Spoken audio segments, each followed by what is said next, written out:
మా ఇంటి బంగారం సినిమాతో మరొకసారి నటిగా ప్రశంసలు అందుకుంటున్న సమంత ఇప్పుడు సినిమా కంటే ఎక్కువగా తన పర్సనల్ లైఫ్ గురించి మాట్లాడుతూ వార్తల్లో నిలుస్తోంది. రిలేషన్షిప్స్, విడాకులు, జీవితంలో ఎదురైన కష్టాలు, వరుస ఇంటర్వ్యూలో ఈ విషయాలే ఎక్కువగా హైలైట్ అవుతున్నాయి. దీంతో సోషల్ మీడియాలో కొత్త చర్చ స్టార్ట్ అయింది. ఇది సినిమా ప్రమోషనా లేక సమంత ఇమేజ్ని ఎమోషనల్గా రీబిల్డ్ చేసే పిఆర్ క్యాంపెయినా? తెలుసో తెలియకో ఈ ప్రచారం అక్కినేని కుటుంబంపై నెగిటివ్ ప్రభావాన్ని చూపిస్తోందా? సమంత టాలెంటెడ్ యాక్ట్రెస్ అనే విషయంలో ఎలాంటి డౌటు లేదు. మా ఇంటి బంగారంలో కూడా ఆమె నటనకు మంచి మార్కులే పడ్డాయి. కానీ సినిమా ప్రమోషన్లో కథ కంటే ఆమె వ్యక్తిగత జీవితానికి ఎక్కువ ప్రాధాన్యం ఇస్తున్నారు అనే అభిప్రాయం వ్యక్తమవుతోంది. అనారోగ్యంతో చేసిన పోరాటం, విడాకుల తర్వాత ఎదురైన మానసిక ఒత్తిడి, జీవితంలో వచ్చిన ఎదురుదెబ్బలు ఇవే ప్రధానంగా ఒక స్ట్రాటజిక్గా తన పిఆర్ టీం హైలైట్ చేస్తున్నారు.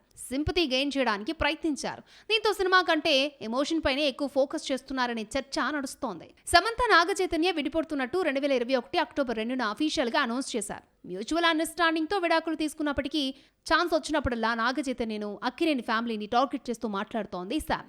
నాగచైతన్య మాత్రం వీళ్ళ విడాకులకు సంబంధించి ఎదురైన ప్రశ్నలకు అలా జరగకూడదు కానీ జరిగిపోయిందంటూ దాటవేశాడు. కానీ ఎప్పుడు సమంతను టార్గెట్ చేయలేదు, నెగిటివ్ కామెంట్స్ చేయలేదు. తాజాగా తన సినిమా సక్సెస్ మీట్ లో సమంత రిలేషన్షిప్స్ గురించి మాట్లాడుతూ, మహిళలు తమను పరిపూర్ణులను చేయడానికి ఒక భాగస్వామి అవసరమని నమ్మకూడదు. ఒక మహిళగా మీపై మీకు నమ్మకం ఉండాలి. మీ జీవితం మీ చేతుల్లోనే ఉంటుంది అని అంది.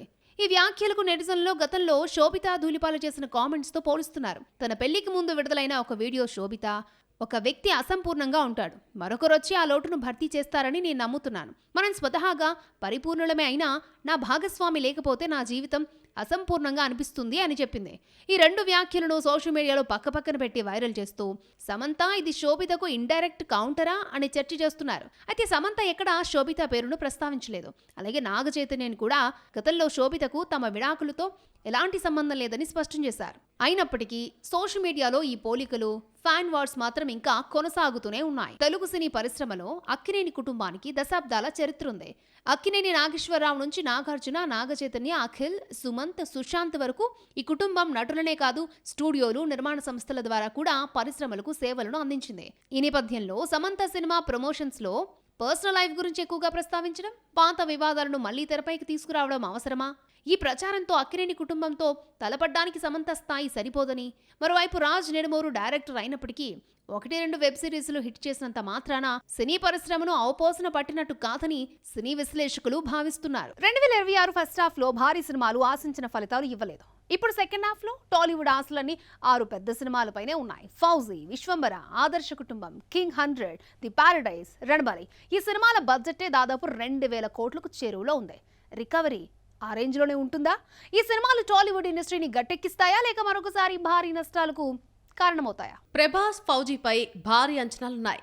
డిసెంబర్లో గ్రాండ్ రిలీజ్ కి ప్లాన్ చేస్తున్నారు మేకర్స్. హను రాఘవపూడి కెరీర్ లోనే అతి పెద్ద సినిమా ఇది. 1940 కాలం నాటి స్టోరీ కానీ, పీరియడ్ సినిమాలకు భారీ బడ్జెట్, ఎక్కువ రన్ టైం, అంతర్జాతీయ స్థాయి విజువల్స్ అవసరం. అందుకే ఫౌజీ బడ్జెట్ 600 కోట్లు దాటింది. దీంతో హిట్ సరిపోదు, బ్లాక్ బస్టర్ కావాల్సిన పరిస్థితి ఏర్పడింది. మరోవైపు చిరంజీవి విశ్వంభర కూడా పలుమార్లు వాయిదా పడింది. విఎఫ్ఎక్స్ మీద భారీగా ఖర్చు చేశారు. విజువల్స్ ఆకట్టుకున్నా కథ బలహీనంగా ఉంటే ప్రేక్షకులు అంగీకరించే పరిస్థితి లేదు. బడ్జెట్ మాత్రం 400 కోట్లకు చేరుకుందని టాక్. రిలీజ్ అయితే గానీ రిజల్ట్ చెప్పలేని పరిస్థితి. వెంకటేష్, త్రివిక్రమ్, ఆదర్శ కుటుంబం ఫ్యామిలీ ఆడియన్స్ ను టార్గెట్ చేస్తోంది. అయితే బడ్జెట్ మాత్రం 100 కోట్లు దాటింది. అక్టోబర్ 2న థియేటర్స్ లోకి వస్తోంది. ఓటీటీల ప్రభావంతో ఫ్యామిలీ ఆడియన్స్ ను థియేటర్లకు రప్పించడం ఇప్పుడంత సులభం కాదు. కానీ వెంకటేష్, త్రివిక్రమ్ కాంబోపై చాలా క్రేజ్ ఉంది. ఇక నాగార్జున కెరీర్ లో 100వ సినిమా కింగ్ 100 పై ప్రత్యేక దృష్టి ఉంది. ఆయన కెరీర్ లో మైల్ స్టోన్ సినిమా కావడంతో అంచనాలు కూడా భారీగానే ఉన్నాయి. కానీ గత కొన్నేళ్లుగా నాగార్జునకు బాక్సాఫీస్ వద్ద సరైన హిట్ లేకపోవడం ఒక మైనస్. అదే సమయంలో దసరా పోటీలో పెద్ద సినిమాల మధ్య వస్తే కలెక్షన్లపై ప్రభావం పడే అవకాశం కూడా ఉంది. దసరా తర్వాత నాని, శ్రీకాంత్ వదిలా కాంబోపై భారీ అంచనాలున్నాయి. కానీ అదే అంచనాలు ది పారడైజ్ పై ప్రెషర్ గా మారుతున్నాయి. పైగా ఇప్పటి వరకు నాని కెరీర్లోనే బడ్జెట్ 200 కోట్లు దాటిన సినిమా ఇదే. నిర్మాణ పనులు ఆలస్యం కావడంతో ఆగస్టు 21న విడుదల కావాల్సిన ఈ చిత్రం సెప్టెంబర్ 25కు వాయిదా పడింది. అంటే సినిమా క్వాలిటీపై మేకర్స్ కు నమ్మకం ఉన్నా పెరిగిన బడ్జెట్, బాక్సాఫీస్ కలెక్షన్లపై అంచనాలు, వాయిదా పడిన రిలీజ్ ఇవే ఇప్పుడు ది పారడైజ్ మూవీపై ప్రెషర్ తీసుకొస్తున్నాయి. ఈ సినిమా కేవలం హిట్ అయితే సరిపోదు, భారీ స్థాయిలో కలెక్షన్లు సాధించాలి. అప్పుడే పారడైజ్ నిర్మాతలకు లాభాలొస్తాయి. మరోవైపు విజయ్ దేవరకొండ వరుస ఫ్లాప్లతో ఫైట్ చేస్తున్నాడు. అయినా సరే 150 కోట్ల బడ్జెట్తో సెప్టెంబర్ 11న రణబాలితో వస్తున్నాడు. ఈ సినిమాతో బ్లాక్ బస్టర్ అయితే తప్ప తన మార్కెట్ నిలబడదు. ఫౌజీ, విశ్వంభర, ది ప్యారడైజ్, రణబాలి, ఆదర్శ కుటుంబం, కింగ్ 100 ఈ 6 సినిమాలు కేవలం రిలీజ్ కావడమే కాదు, బ్లాక్ బస్టర్ సక్సెస్ కావాలి. అప్పుడే ఇండస్ట్రీకి ఊరట. లేదంటే 2026 ఫస్ట్ హాఫ్ లాగా సెకండ్ హాఫ్ కూడా వెలవెలబోతుంది.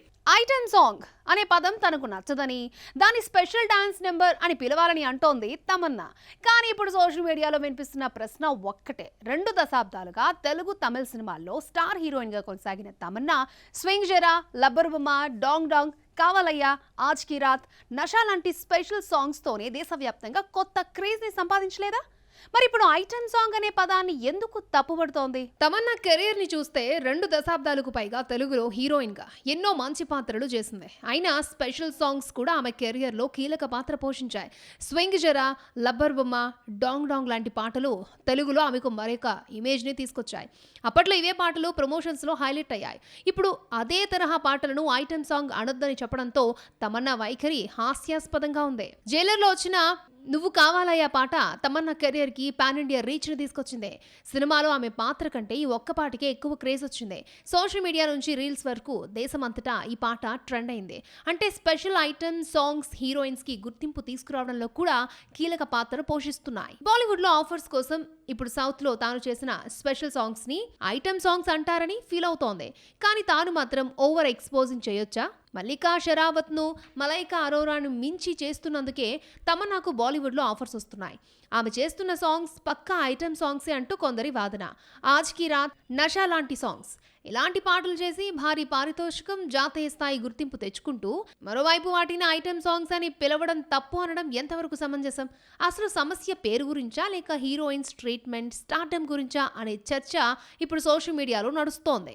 ఓజీలో డాక్టర్ కన్మణిగా ఆకట్టుకున్న ప్రియాంక అరుల్ మోహన్ ఇప్పుడు ఆ సినిమా యూనివర్స్ లో కొనసాగుతుందా? మరోవైపు 666 ఆపరేషన్ డ్రీమ్ థియేటర్తో కొత్త మిషన్ కి రెడీ అవుతోంది. ఇదే టైంలో మేడ్ ఇన్ కొరియాతో అంతర్జాతీయ గుర్తింపు సంపాదించి దక్షిణ కొరియా టూరిజం గౌరవ రాయబారిగా అరుదైన గౌరవాన్ని అందుకుంది. సౌత్ ఇండస్ట్రీ హీరోయిన్ నుంచి గ్లోబల్ ఐకాన్ గా మారుతున్న ప్రియాంక జర్నీపై ఒలుక్కిద్దాం. పవన్ కళ్యాణ్ నటించిన ఓజీలో డాక్టర్ కణ్మణి పాత్రతో ప్రియాంక అరుళ్ మోహన్ మరోసారి తెలుగు ప్రేక్షకులకు దగ్గరైంది. ఇప్పుడు ఓజీ యూనివర్స్ లో కూడా ఆమె పాత్ర కొనసాగబోతున్నట్టు ఇండస్ట్రీలో చర్చ జరుగుతోంది.